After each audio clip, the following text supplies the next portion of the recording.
everyone, and welcome to another Conversation with Clarity. We are very honored today to have a special discussion in honor of the Month of the Military Child. I'm joined today by Mary Garr, CEO of Family Services, and Dr. Vanessa Jacoby, a local psychologist working with the military.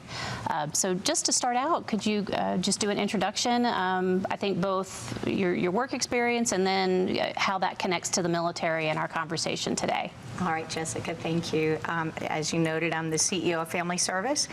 We are a 120-year-old organization here in San Antonio, Bexar County, serving across 14 counties, specifically working to address root cause challenges in people's lives that are tied to intergenerational poverty, domestic violence, substance abuse, lack of access to education, healthcare supports, etc. Also, I'm a retired Army officer. I was a Colonel in the United States Army, healthcare administrator. I am not only a soldier, but I am an Army wife, I am an Army daughter, and I am an Army mom. My oldest son served 4 years in the infantry at Fort Bragg. So I have a lot of experience with the military. So kind of a Swiss Army knife. Absolutely. Yes, of everything. So thank you, and thank you for your service. Thank you. Vanessa? Yeah, I'm an associate professor at the University of Texas Health Science Center at San Antonio, and as part of my job, I work for the Strong Star PTSD Research Consortium. It's a research consortium that's a leader in implementing research for the prevention and interventions for PTSD and related problems for military service members, veterans, and military families. And so within the Strong Star Research Consortium, I direct a program called the Strong Families Clinic, and it's a clinic that is on Fort Hood, soon to be Fort Cavallos, and we provide, through funding from the Department of Family and Protective Services, prevention and early intervention, we provide access to evidence-based treatments for parents with PTSD and embed a lot of work in family functioning, communication, co-parenting, while also healing from PTSD. We also provide prevention services for military families who are undergoing military-related transitions, such as deployments, PCSing, ETSing, and all the military transitions that happen in military families. Wow, so a lot of combined experience. I think we need more than a half hour just to touch on all the different experiences that you both have had. But I guess just to start out, for someone watching that maybe doesn't have exposure to the military, and Mary, we'll start with you.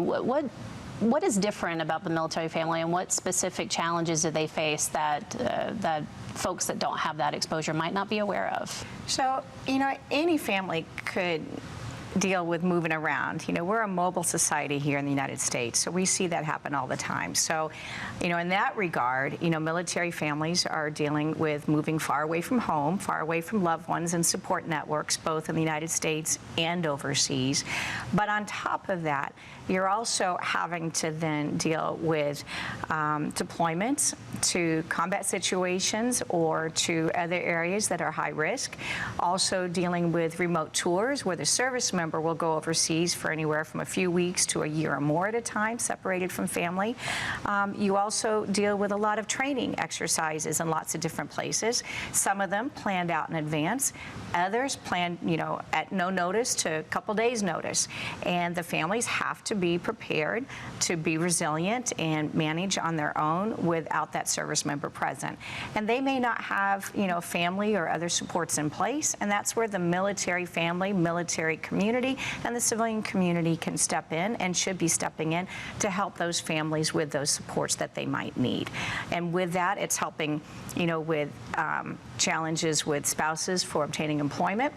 Employment for military spouses, unemployment for military spouses, much, much higher than their civilian counterparts. And when our society oftentimes relies on two incomes, that is a huge challenge, especially moving from place to place. And if they have a license, and so much licensure is tied to individual states, you have to get relicensed, and sometimes that's hard to do, so they have hard times during careers. And then with children, transferring schools. And if you are in the talented and gifted program, it might not be accepted at your new place. If you have have an IEP, if you've got some disabilities that need to be addressed, it takes time to get those restarted, or sometimes may not even be accepted, and there's struggles. And then will your credits transfer if you're in high school, or if you're in sports? Sometimes, I hate to say it, school sports will select people in the spring before that fall school start, so kids can't even start their sport, and that's a connecting environment to help bring kids in to those new schools. So there's lots of challenges, for military families while they're trying to just deal with the stresses of their loved ones being out and being put in harm's way on a regular basis. Wow. Vanessa, same question. What different challenges do you see? Yeah, I think it was so well covered already. I think if I can sort of put some things in some nutshells, I think some of the unique challenges that military families face compared with civilian families, one might have to do with the frequency of transition. So all families experience transitions. Military families by nature experience them more frequently between PCSing, deployments, and within deployments, the whole phase of the deployment cycle. So that's preparing for deployment, that initial transition when the service member gets to the place, the sustainment period where you're kind of getting used to a new normal, coming home and going through that transition. So even with just one deployment, there's multiple transitions. So all of those frequency of transitions. And then there's this military to civilian transition where the family transitions out of the military. So there's just a lot of transitions. And then the controllability. So I sometimes think about civilian privilege as the ability to leave your job, for example, or to move your family, and if you have the means to do so. And military families, that's not the case. They have a little bit less control over the transitions that occur, and so that means having to be resilient in the face of those transitions. And I do have to ask a follow-up question. For those that might not know, what is PCSing? Oh, sorry. Yeah, permanent change of duty station, and that just means moving your family from one duty station to the other because your mission has changed, your job has changed, and you need to be somewhere else now. So a really common theme I heard both of you bring up was it's kind of a lack of control. I hate to use that term because it's a volunteer military. So we take an oath of office to serve, protect, and defend our, the Constitution of the United States and our Army, Air Force, Navy, Marines, all of that. But it's when you're in that situation, knowing that you have made a conscious decision and knowing that, that mission comes first, and then you work to support, the family after that. And when it's done right, it's a family decision, and the family is at the center of understanding that. One of the things I learned early on is, they talked about the importance of units in the military, but when done right, you understand your military unit comes first, but at the same time, your mission has to come first based on that oath of office. And when you talk about transitions, as you noted, yeah, it can be very hard. And when you're reintegrating, let's say after deployment, when that family is used to having that service member gone for months to a year or more, that dynamic in that family's changed. They've been independent and on their own, and then that service member comes back and has to figure out his or her place back in that family unit. That can cause stresses in and of itself as well. And then, as Vanessa noted, when you take off that uniform, which we all have to do at some point, when that uniform has been such a part of your identity for whatever period of time, that can be a hard transition in trying to sort out, who am I now? Who are we as a family? Where are we going to go live as a family? Are we going back to our home where we came from, or are we going to put roots down somewhere else? And how is that going to occur, and what all does that mean? So there's always stressors going on in that military environment, but at the same time as there's supports out there, but it's helping to ensure that military service members and families know how to access them. And a lot of times that's a big challenge, but another piece of that too is if they are stressing or struggling, we have that military stigma of not wanting to ask for help. It could be seen as a sign, I hate to say, of weakness, There's always concern, especially if it's tied to mental health or behavioral health counseling and supports or other stressors in the family that, is it a reflection on that service member's career that ties into the pay that comes into supporting the family, and they may not want that to be known. So it's how to overcome those potential stigmas and perceptions of what asking for help could mean. That's a great point. I guess, Vanessa, popping over to you, what can the community do to help support these families, and what resources should we know about to help if we were working with a family that's had some of these transitions you referenced? If you're a service provider, you're always wanting to make sure that the coverage that a family has, like TRICARE, right? Always looking for places that have TRICARE coverage or the coverage that the family has. There's a lot of services in the community that can be hidden, right? One that I love is the Military Child Education Coalition. That's up in Killeen, and that provides amazing services to help military families with children transition in the educational realm. If you're in our area, the Strong Families Clinic, we provide co-parenting support to help military families with children transition, any sort of military-related transition. So if you're entering the military for the first time, if you're transitioning in any phase of the deployment cycle, if you're PCSing to or out of Fort Hood, or if you are transitioning out of the military, we provide support for helping families with communication, co-parenting, and emotional connection through the stressful parts of that transition.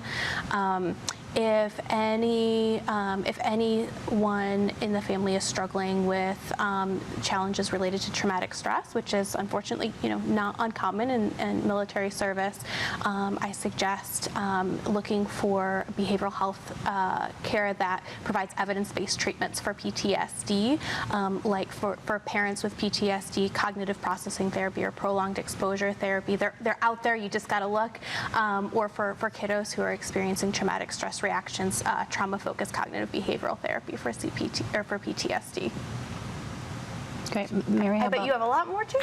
So I would say for a veteran, one who has now taken off the uniform, don't be afraid to hire them. They bring tremendous skill sets, experience, work ethic, etc. into a workplace. We know that sometimes being a veteran still for some reason is held against them because they're concerned about, rigidity or whatever it is that they think might be a factor in their employment. But please hire them. If it's a spouse, active duty military spouse or veteran spouse, hire them also. Don't be afraid that they're going to be PCSing, moving in 1 or 2 or 3 years. They bring also tremendous value and perspective and work skills, and please, bring them in. They may end up retiring or getting out of the military and staying here as a family. So please hire them. And then for children, have formal welcome programs in the schools to help children come into the schools and be accepted within that community. The Military Child Education Coalition is a great organization.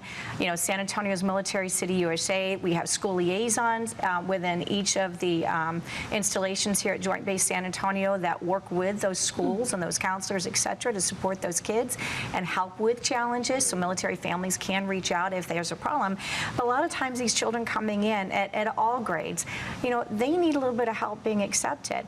If you're coming into a school where, your fellow students have grown up together, sometimes unintentionally, those walls are there and you're not easily accepted. So have a program where the kids aren't just a, hey, first day, hey, how's it going? And yeah, you're on your own.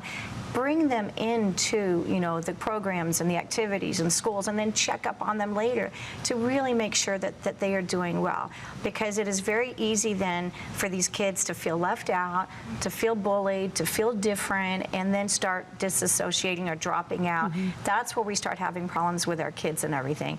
And also for the older kids, give them opportunities for employment. We focus a lot on helping spouses, trying to obtain jobs, but we have to remember that these kids, especially teenagers that are going to be finishing high school, they might be staying in the community too, and they don't have those connections or resources either, like kids growing growing up here. So, we've got to find ways to feel connected. More of our military families live off post and off base than live in our military installations today. We just don't have that much military housing, nor do we need it. But that also means it's making sure that, your local neighbors reaching out to say, hey, welcome to the community. Introduce them to, your favorite coffee shop, or, how to get settled into the school, or where to shop for this, or, go to the local gym or whatever. Just bring them in as friends into your local community.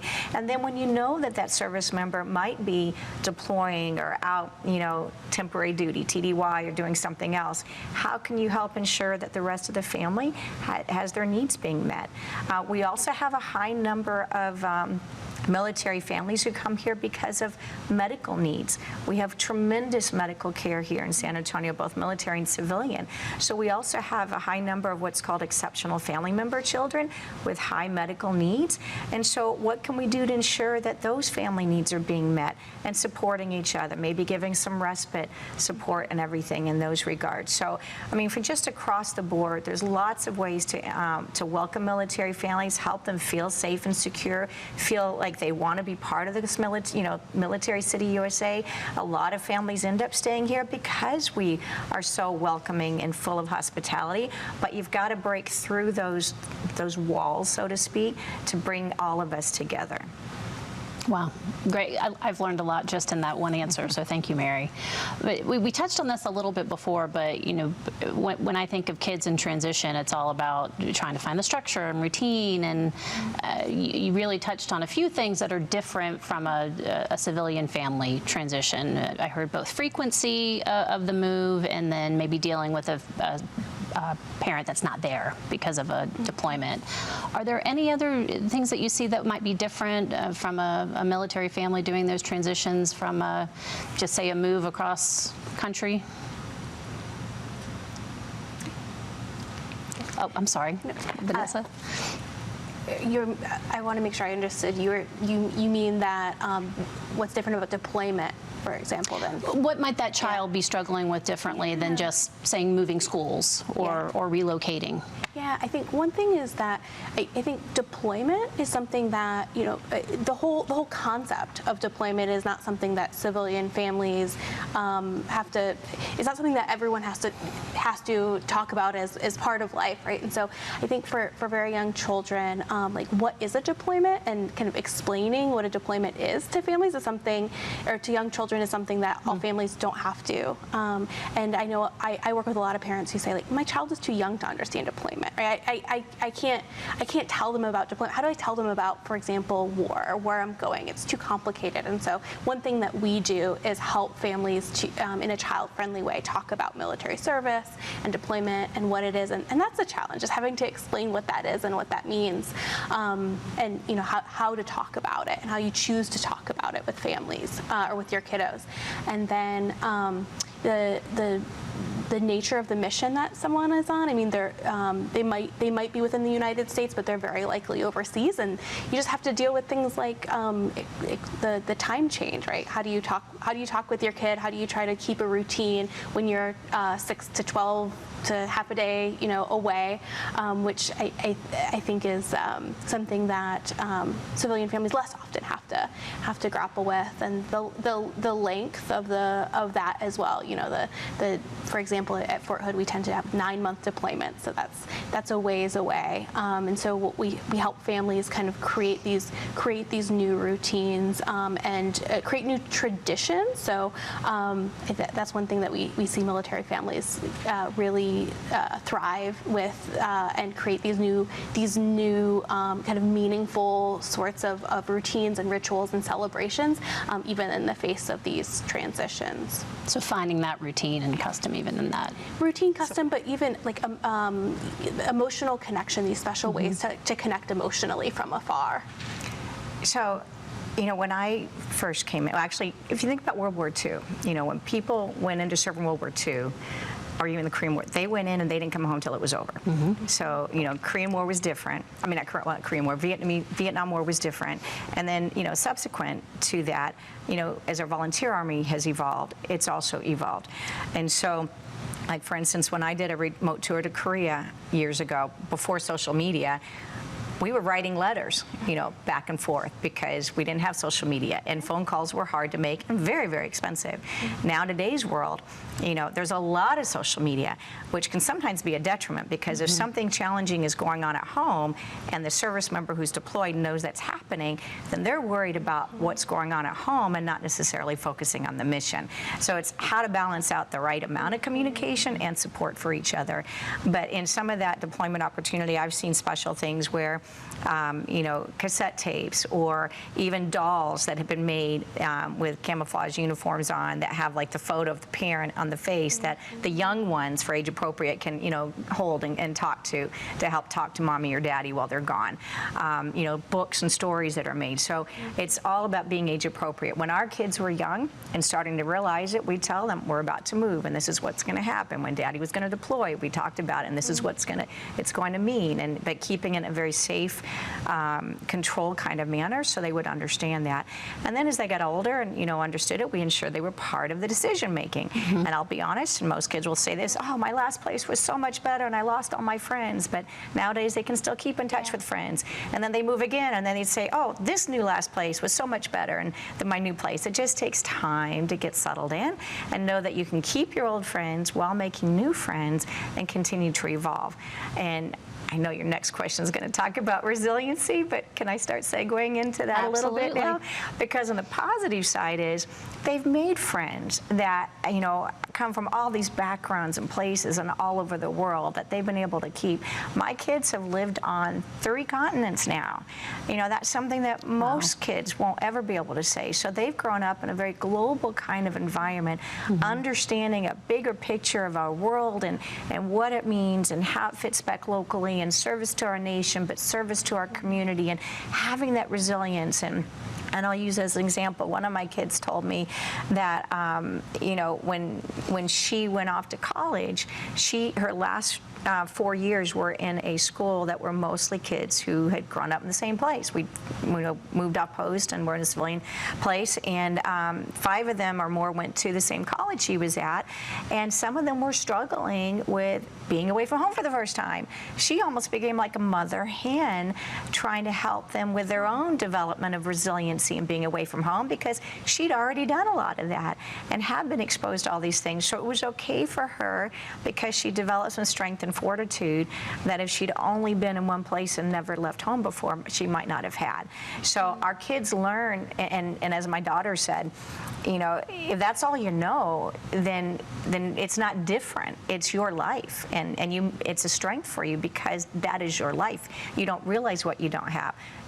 My kids knew that their family members, extended family, were all over the country in different places, not right next door, which is sad on some levels, but in today's world we can stay connected in so many other ways, but yet have this opportunity to see and do so many things that, a lot of their peers would not have had. I had that same opportunity growing up too, and we all think as a family that helped to make us the strong family unit that we are today and out there contributing to serve our communities that we're in. Not everybody can do that. We know that for some that resiliency is harder to develop, but it's finding the resources and not being afraid to ask for help and keeping your eyes open to those that are struggling. Because a lot of times when bad things do happen within families or within service members' activities and everything, a lot of times there were warning signs. They just weren't seen until after the fact. So it's how to just be aware that, we are all people, and we all struggle. We all have challenges. Nobody's life is perfect, even if it looks like it is on Facebook. It's not. So it's realizing what's behind, that facade and how can we really work together to help each other, because that's how we become strong families, military or civilian, is supporting each other. Great answer, and I really picked up on it's about authentic conversations and communication. I think I also heard you say that sometimes with that training you are kind of trained to hold it all together and have a strong front. So it's communicating when you're noticing cracks in that or someone needs an intervention. And if you're not going to communicate it, hopefully somebody else will notice it and then reach out. And then don't be afraid to answer, you know what? Everything's not okay. I do need some help. and then being strong enough, but vulnerable enough to accept that help. Yeah, I think it is kind of reframing the what does strength mean? Because does strength mean never saying what you need at any time? No, it's about using the resilience factors that you have, and then also one of those resilience factors is your community and reaching out for help. Exactly. And the military, I think the military culture's biggest strengths is community. And I've grown up both on post and off post over the decades, and you can see that. And I do want to be very clear and say being vulnerable is a strength. And that's not always appreciated, but it absolutely is. And what we talk about is you bloom where you're planted. And so our home is where we are at that time. And a lot of times it's our military family or extended civilian community family who are our family around us, present in the moment with us, when our real families are somewhere else around the country, around the world, and can't be there. It's comforting to know that we have each other here and present. You mentioned bloom where you're planted, and that was literally what I was going to talk about for resilience for military families, that families, they bloom where they're planted, and they bloom with the circumstances that they're in. And I think that goes to what you said at the beginning, where as families, they decided to serve, and so here we are, we're serving, and we're gonna make the most of that. We're gonna make it meaningful, and I see that happen in so many ways, finding ways to thrive and to bloom no matter what your circumstances, and kind of figuring it out together.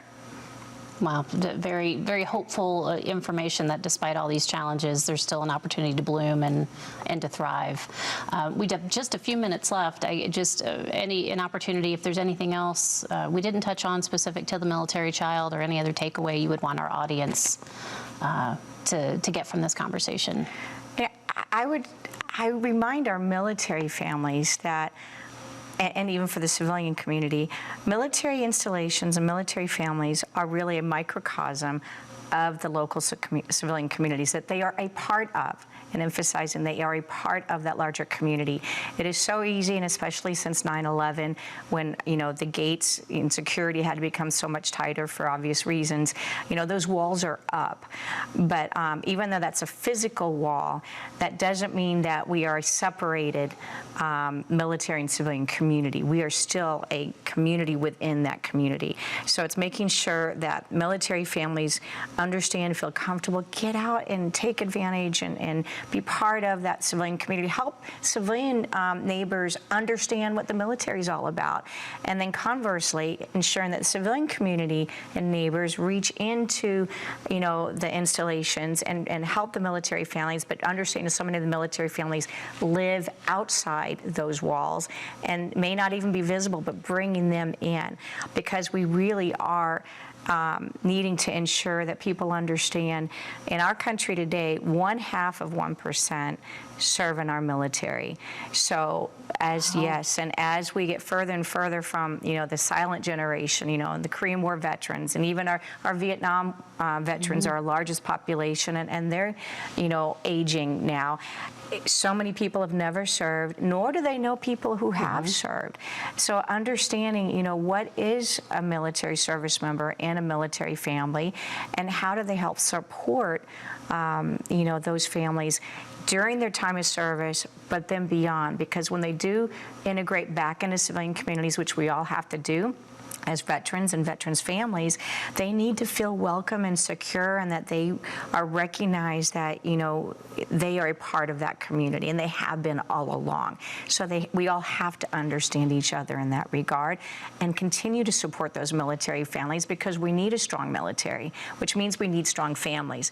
They say you recruit a soldier, sailor, airman, or Marine, but you retain a family. Wow. And if you're going to retain that family, you have to support that family unit so that that military unit can go out there and do its mission. Wow, that's great. Vanessa, anything to add to that? Oh goodness, really? I don't know. I maybe just some of the things that you said that strike me, which is that we're all one community, and I certainly feel that way, and I would also encourage military families and civilian families to kind of join together to serve the community. And what you said about the transition, that they'll have to, that every military family transitions, and the more we can support families before they transition. That's one of our goals, is supporting families before they transition to kind of ease the stress of the transition. So those are some of the things that struck me, but I don't think I have anything to add from that. Well, a lot of great information, and I'm almost hearing a call to action for the community to make sure we're reaching out to our military neighbors and making sure that they have the support that they need, based on a lot of the challenges that you have both identified today. I know I learned a lot. Your statistic you just shared, Mary, was really very surprising. I didn't realize that it was that small of a subset of the population. It's a volunteer military today. And another statistic, and I haven't checked it recently, but the last one I heard, is that only about 27% of people who are in the eligible age ranges in our country are even eligible to sign up to serve in our volunteer military. And unfortunately, it's because of a lot of the things that we all work to try to serve. They don't meet weight standards, or they have other health issues, or then fortunately they've got, prison records or other things going on in their lives that prevent them from serving. And there's a lot of nonprofits and organizations, school supports, et cetera. What can they do to help as a community to ensure that our young men and women are healthy mentally, emotionally, and physically to be able to serve, whether they choose to serve or not? But how do we work together when we have so many challenges across our nation right now with struggling families in the civilian community, right, to be able to be prepared to serve if they so desire? So we want to continue serving our military, but at the same time, it's how do we ensure that we have a healthy enough population to be able to serve if the need ever were to arise, or the desire for them to be called upon to serve our military. And if for some reason or another you can't, or the military isn't right for you, there's so many ways to give back to the military. Absolutely. There's a lot of ways to support any of the needs that service members, military families, or veteran families have. Yeah, be it a service provider or nonprofit work. There are a lot of great agencies here in Military City that do focus on the needs of our military families. So really interesting and enlightening conversation. Again, I'm shocked that it's only 27% that are even eligible. That needs to... I wonder how many of those are within families, too. Like, what percent of families? Because we know how inherited military service is. And we want to emphasize, it's never expected or intended that it becomes, well, my dad served, my grandfather served, so therefore I'm going to serve, which is nice to carry on that service tradition. But it's also important to expand that, it's how can anybody have the chance to serve their community or their nation, whether it's in a military uniform or in some other service capacity, but giving back. And then for the conversation of today, it's supporting those military families who have taken that step and are able to serve and be able to participate. And I just want to thank your audience. We are in Military City, USA. Tremendous support and service, but as this conversation has brought out, there are challenges, there are needs, and there are ways to support in ways that the audience may not have thought about. So hopefully they will take that step and reach out. That is the goal. And we appreciate that. Well, appreciate both of you and the information you brought today to help us kick off the month of the military child. And join us next time for another Conversations with Clarity.